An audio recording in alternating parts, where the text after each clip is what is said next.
Good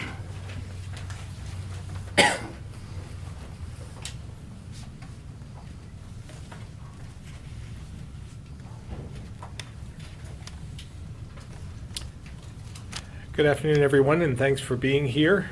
Today I'm joined by the Department of Labor and the McClure Foundation, who work together to update this year's Most Promising Jobs Report. This list includes over 50 careers with a median age or wage of more than $30 an hour, and each one is projected to have at least 300 openings across the state in the coming years. As I travel around the state, I hear from business owners all the time who have jobs available but can't find the workers to fill them. And that shows up in the data. We've seen our demographics are trending in the wrong direction over many years, but the trajectory is increasing dramatically due to many factors, including baby boomers retiring. In just 10 years, we now see 14,000 fewer kids under the age of 18, 28,000 fewer age 40 to 54, the prime working age, and 48,000 more over the age of 65. So it's more important than ever we make sure our kids and adults looking for new careers know about all the good paying, in-demand opportunities here in the state. And there are a lot of them. As many of you know, I got my start in the trades and have spent many years advocating for CTE and encouraging kids to consider it. Because the reality is we need more workers in the trades to build the houses we need, maintain our existing infrastructure, repair our roads and bridges, and get the power back on after storms. This is especially important with many aging out of the workforce. And we see the need for trades workers reflected again in this year's Most Promising Jobs list, with a need of more than 4,000 carpenters in the next 10 years alone. Education and training is important, but remember, we have 14,000 fewer kids. We can't just train our way out of this. To truly grow our workforce and fill these jobs, we also need to attract more people to move here. So while we focus on housing, we also need to be mindful of overall affordability, because we can't attract workers to our state if they have no place to live or can't afford to pay taxes, shop at our grocery stores and hardware stores, or just enjoy life here in Vermont. So we need to continue to focus on growing our workforce, building the housing we desperately need, and make sure Vermonters and future Vermonters can afford to live and work here. So with that, I'll turn it over to Eric Foran for a situational update on today's weather. Eric? Thank you, Governor. I did just get a brief from the National Weather Service, so there are a few updates. So there's been some changes to the forecast for the potential rainfall and potential flooding.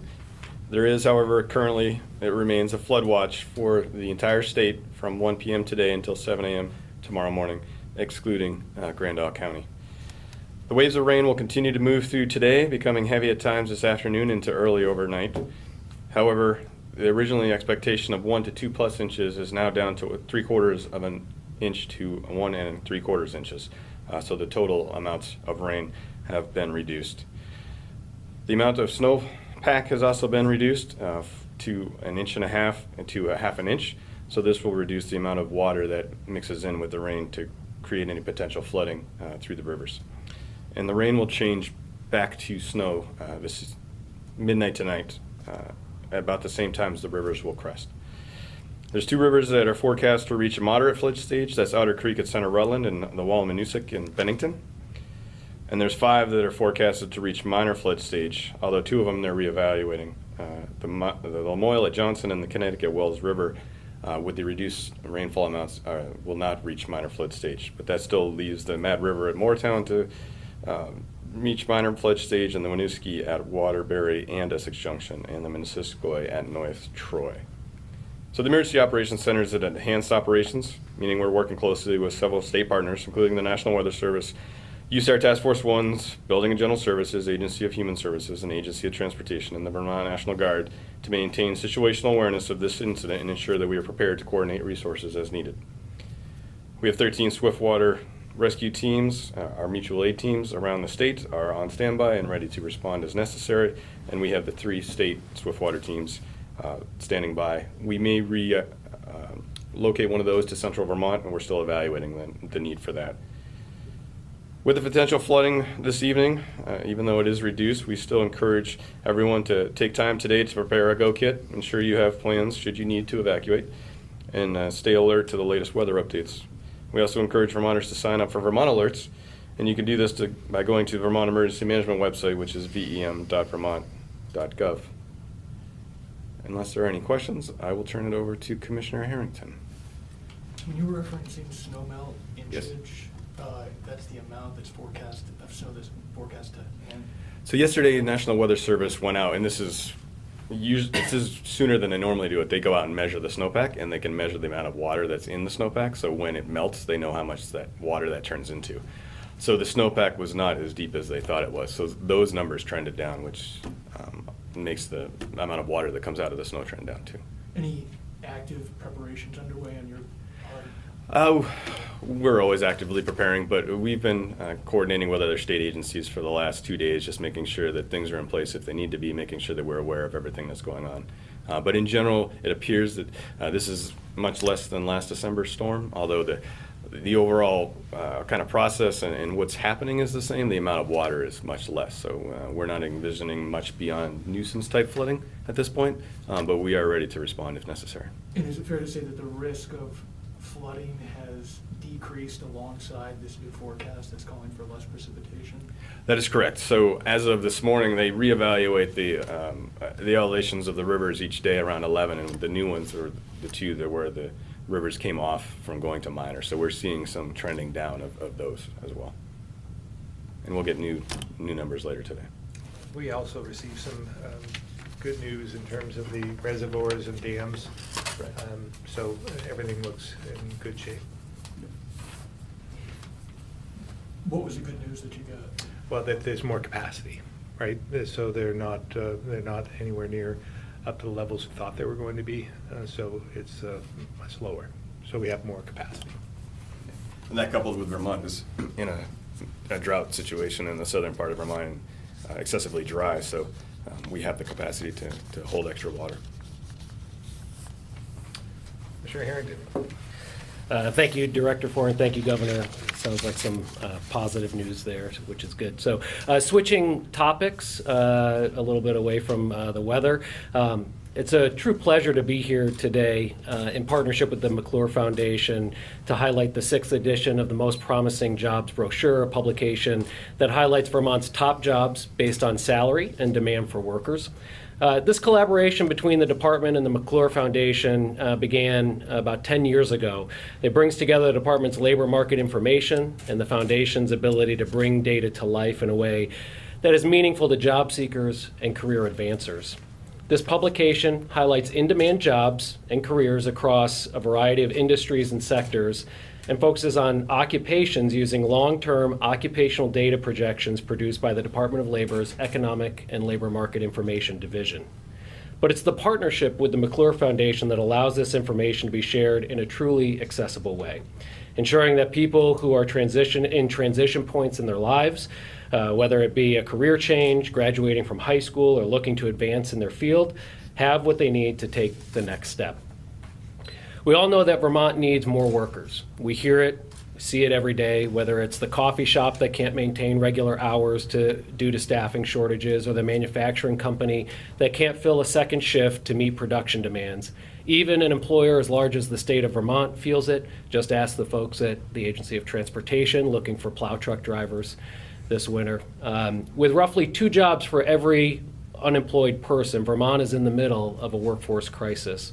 But as the governor has said repeatedly and has highlighted, in order to grow our labor force, we must prioritize affordability, housing, education, safety, and meaningful employment.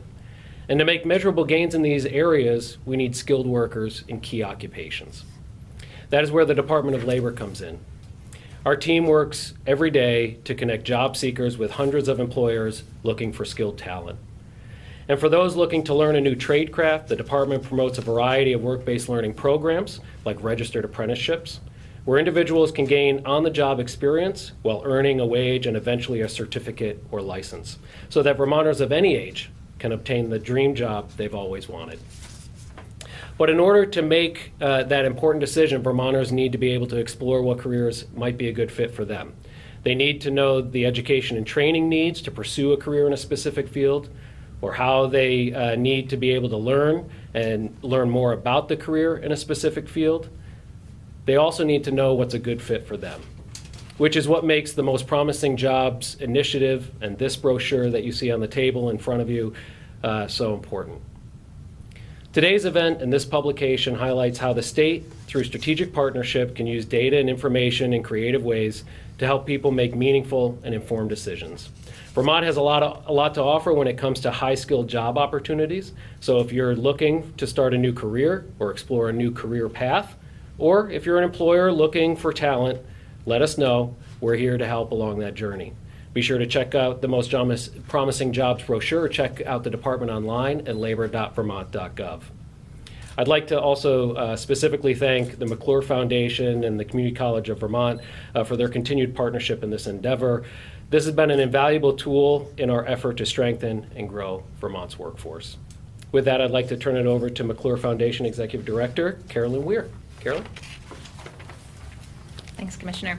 Good afternoon. I'd like to thank Governor Scott and Commissioner Harrington for their commitment to supporting Vermonters' pursuit of these promising jobs and the education and training pathways that lead to them.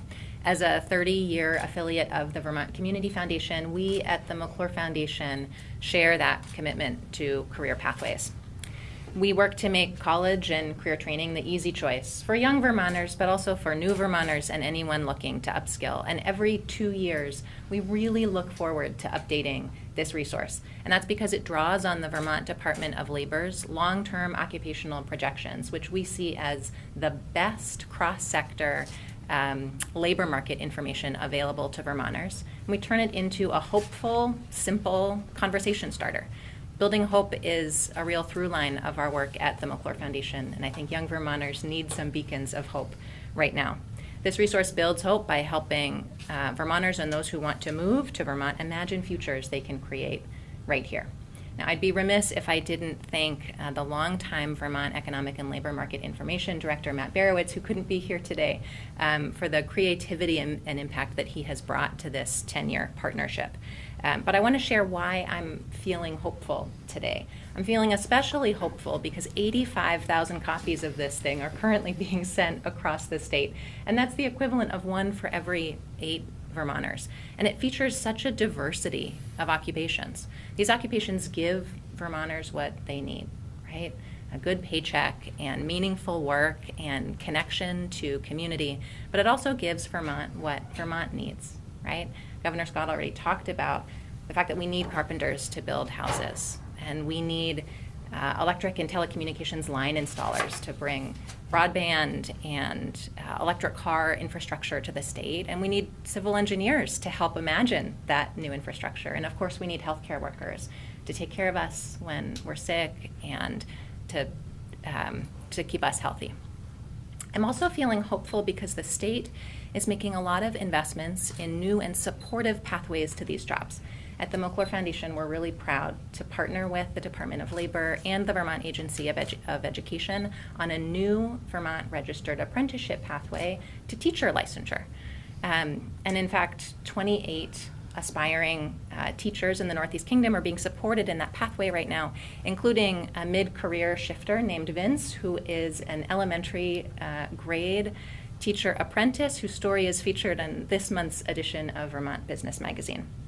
I'm also hopeful because through our foundation's Easy Access mini grant program, through which we support in small ways work at schools and CTE centers and community organizations who are using this information with students and with job seekers, we get to hear about amazing local efforts to support career awareness and career education happening every day in communities across the state. And we hear from caring adults in every single community who are going above and beyond to help young people think about the roles they want work to play in their adult lives, the set of information and experiences that are going to inch them closer to thinking about that question.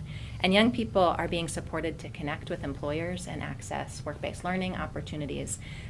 They are attending Graduate with a Plan event in their communities and financial reality fairs and lesson plans and workshops put together by VSAC and Careers Click. They are learning about new opportunities like service to career pathways and the Vermont Free Degree Promise, which allows for an accelerated pathway to free CCV degrees that open the door to some of these jobs. So for so many reasons, I'm feeling hopeful today. And folks both in the state and looking to move to the state can request free copies of this resource from us. They can also access 7 translations of the resource on our website, where they can also learn about a wealth of job seeker resources at the Vermont Department of Labor and on My Future VT. With that, I'll turn it over to CCV President Joyce Judy.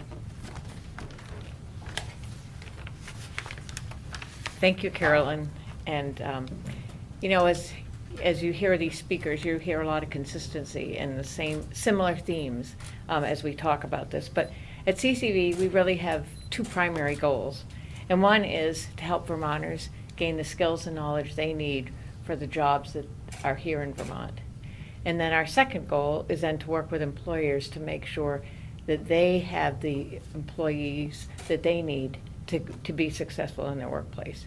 So we are so pleased to work with the governor, with the McClure Foundation, with the Department of Labor, and others to really make Vermont the place where we have the employees and we have the employers really, and it's a match. The new Promising Jobs Report, as Carolyn mentioned, provides a really hopeful message to Vermonters. Because, you know, oftentimes we'll hear from folks, there are no jobs in Vermont, there are no good jobs in Vermont.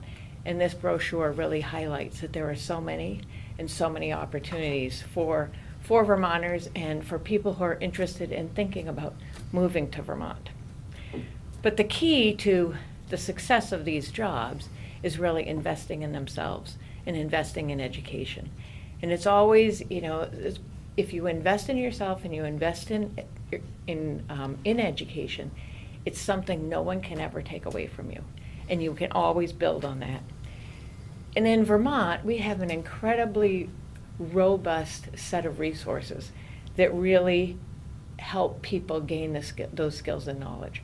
From the McClure Foundation, from VSAC, Vermont Student Assistance Corporation, from the Vermont State Colleges to the University of Vermont, and many, many other providers.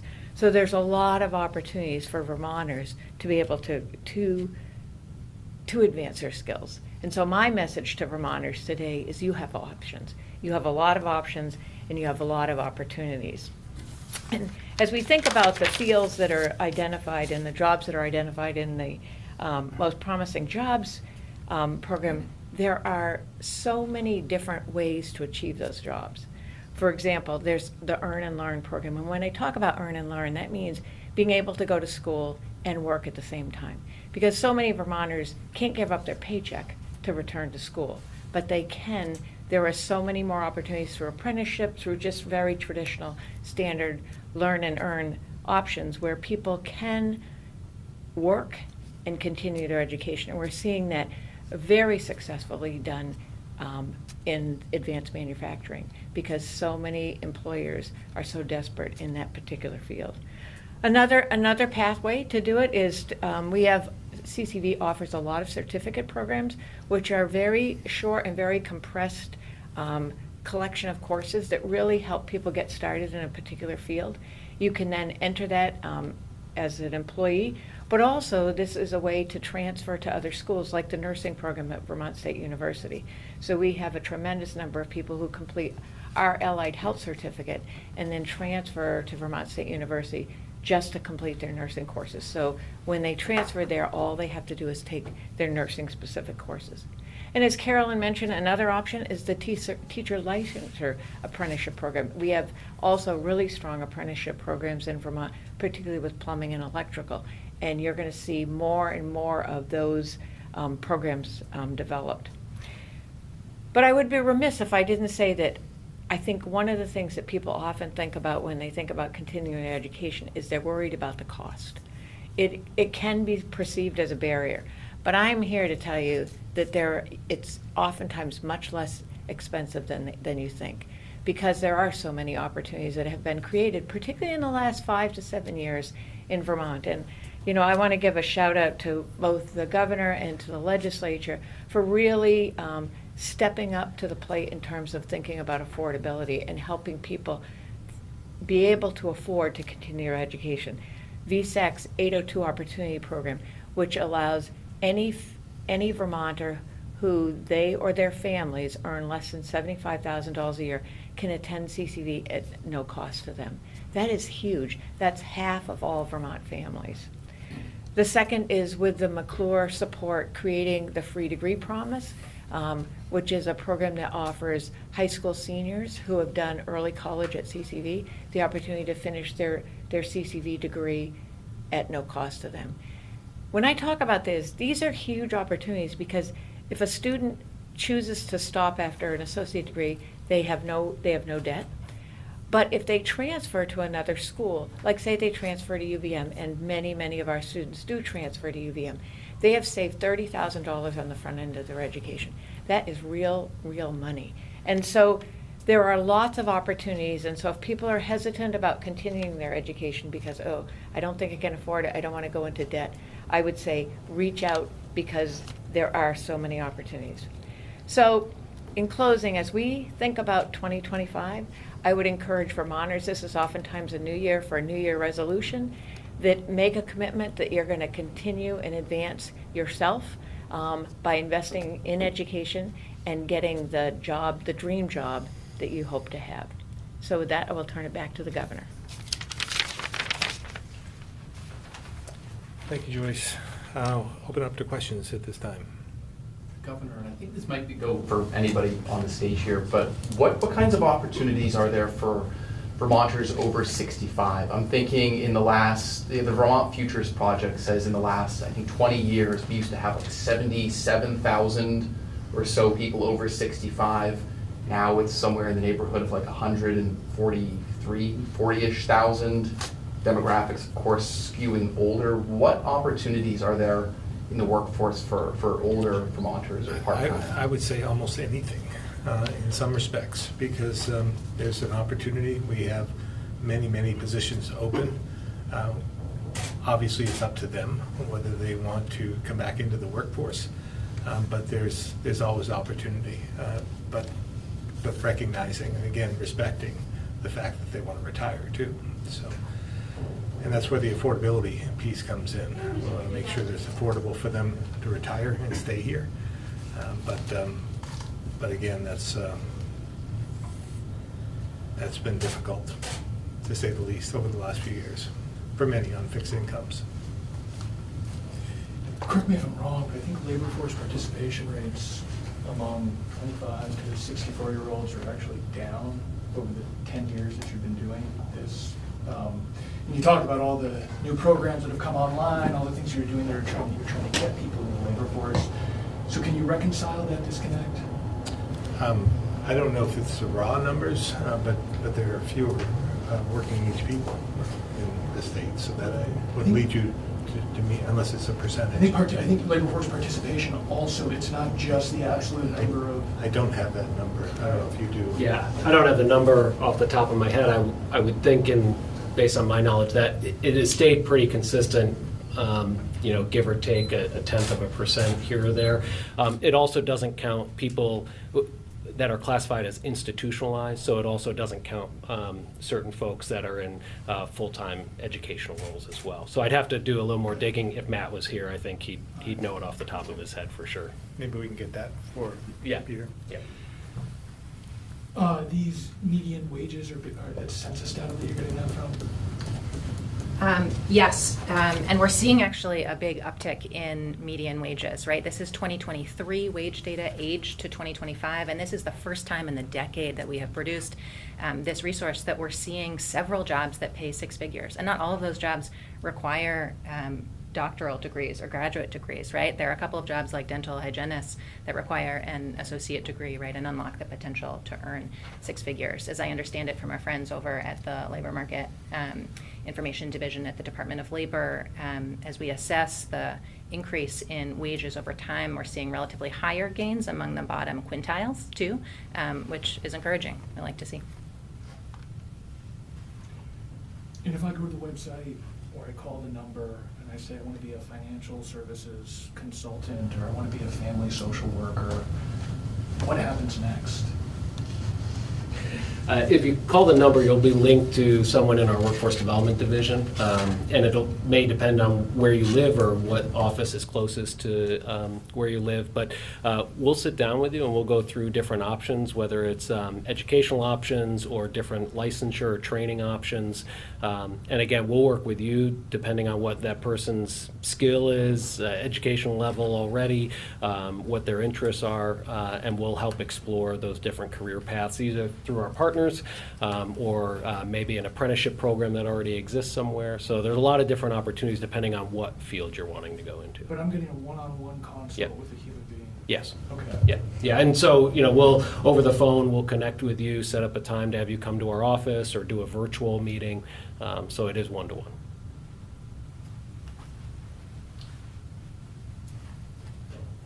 Governor, maybe on a separate topic, downstairs, there's a handful of nurses from the UVM Nurses Union looking to you for your thoughts and your guidance, your thoughts on the proposed cuts at Central Vermont Medical Center, primary care in Mad River Valley, inpatient beds at Central or UVM as a result of the Green Mountain Care Board's budget order. Well, again, I think there's a lot of concern out there. This is not easy. We're in the situation we're in due to our demographics and some of the unaffordability of the state. So it impacts every sector. And whether we're talking about schools or we're talking about healthcare, we have to protect the system, but we also have to make changes because we can't afford what we have. So this is a situation where the Green Mountain Care Board needs to be involved. Obviously, UVM Medical Center needs to be involved, legislature, and ourselves. So this isn't going to be something we can fix right now, but I hope that we'll all take stock in this and find a way to provide healthcare services to those who need it, and we have a system that we can afford as well. There's a lot of players in the healthcare ecosystem, I think it's fair to say. I mean, have you thought about putting together a meeting, a roundtable, a blue ribbon commission, just to get everybody around the table, just to share and understand what are we trying to achieve here? Yeah, well, that's what the report was about.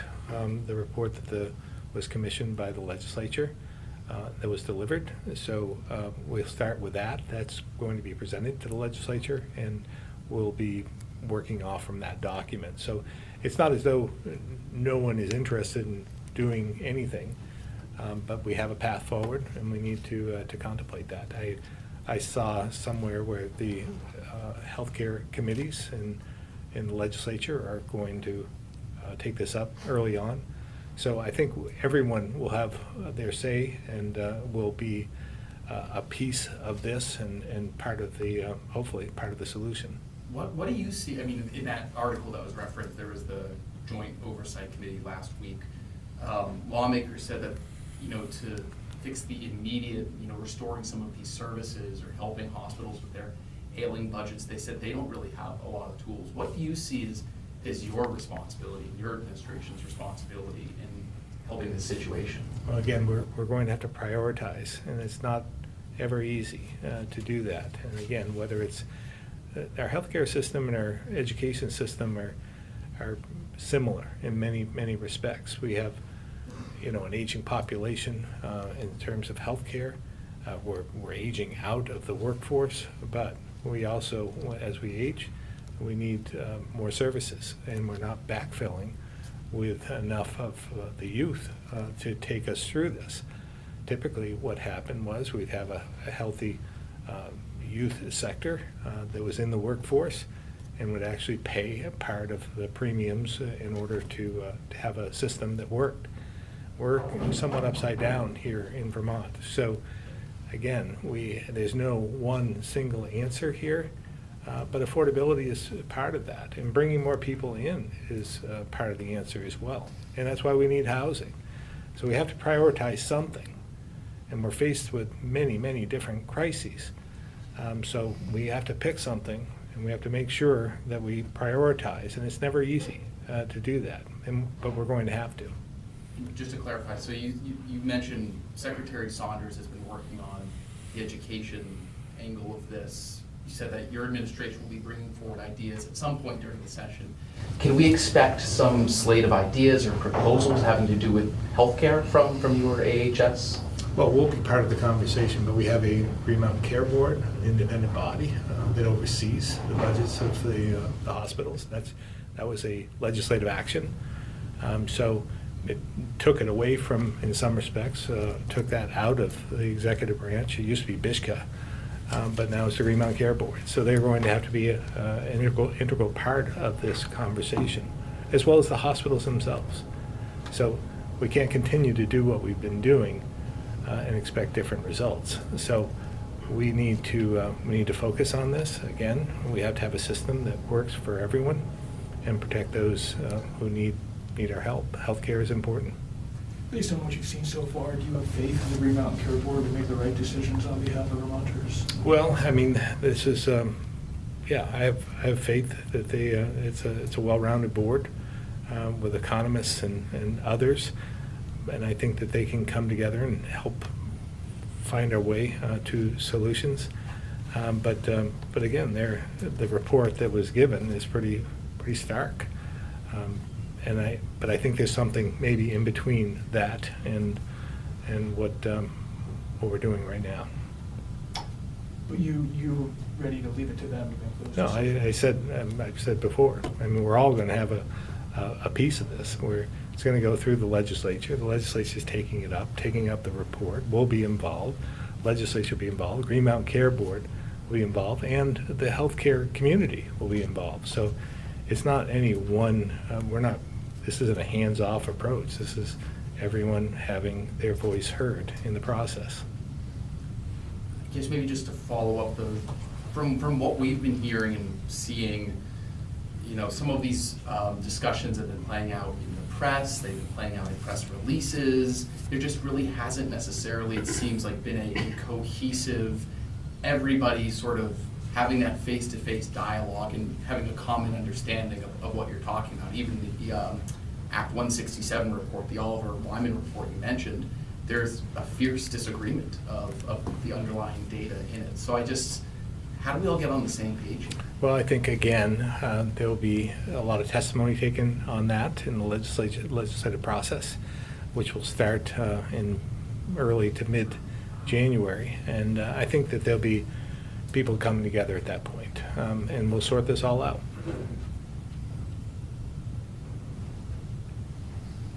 All right, we'll move to the phones. Keith Whitcomb, Rutland Herald.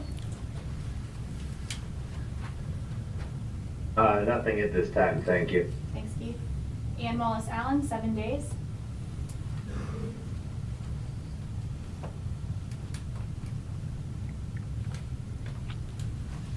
All right, we'll move on. Kevin Cullen, Boston Globe. Hello, Governor. I'm sorry I couldn't be there today. I just wanted to ask you, in the weeks that have passed since you suggested the state needed to hit the brakes on meeting its targets on carbon emission reduction because of the affordability concerns, have you received any feedback that would encourage you that environmentalists and legislators agree with you and that you guys can find a way to compromise in the upcoming session? Well, Kevin, as you probably know, I never thought that the target dates were realistic. When the Global Warming Solutions Act was passed, I vetoed it, and part of the reason I vetoed it was because of those issues. So I still don't think it's realistic. The dates aren't realistic, not practical, and I don't think we can attain them. But we gave a private right of action as well, and that just complicates things. So I just want us to be, we want to focus on this. We all want to do the right thing. Climate change is real. But again, as we talked about before, whether it's healthcare, or education, or climate change, or workforce, we're faced with many, many different crises.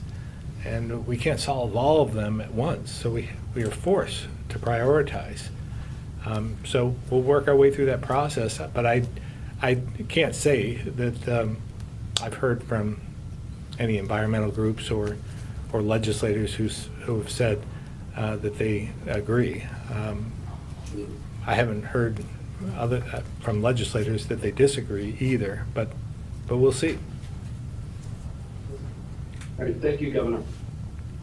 Lisa, Waterbury Roundabout.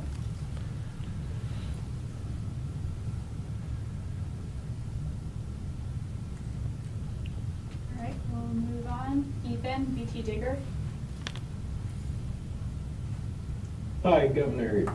You spoke to this a bit in response to Calvin's question, but I'm wondering, in response to the Oliver Wyman report, are there recommendations in that report that you see as worth prioritizing or perhaps easier to achieve than some of the other more complex and disruptive recommendations in that report? Yeah, I'm sure there's bits and pieces of the report that we should consider. I don't have a list of what they are, but again, it's an in-depth report, and I'm sure that we'll contemplate all of those. The legislature will, we will, the Green Mountain Care Board will as well. But again, we have to protect the system. We need health care. It's important to all of us, and we just need to make sure that we can afford what we have and not drive it into a situation where it can't survive. So again, I think we can get there. I believe that if we all have the affordability in mind, but as well protecting the system in mind, and those particularly the vulnerable populations in mind, we'll get through this and figure it out. Thank you. All right, back to the room for any final questions. Governor, is it fair to say that these proposed cuts at UVM, you're talking about saving the system, making it sustainable in the long run? Is it fair to say that as painful as these cuts might be, that they might be a necessary cut? I think UVM Medical Center needs to give the reasoning why they are taking the actions they're taking and put it into layman's terms so that the general public understands it. But again, they want the same thing that we want, I believe. And maybe there's some action that the Green Mountain Care Board can take and we can consider to keep these cuts from being so impactful on so many. So we'll have the conversation probably earlier in the session than not. Some of these are supposed to go in the beginning of January 1st. We'll see what they decide to do. Thank you all. Thank you again. Appreciate it. Good to see you. Thank you, Governor, as always. Thank you, Commissioner. Eric.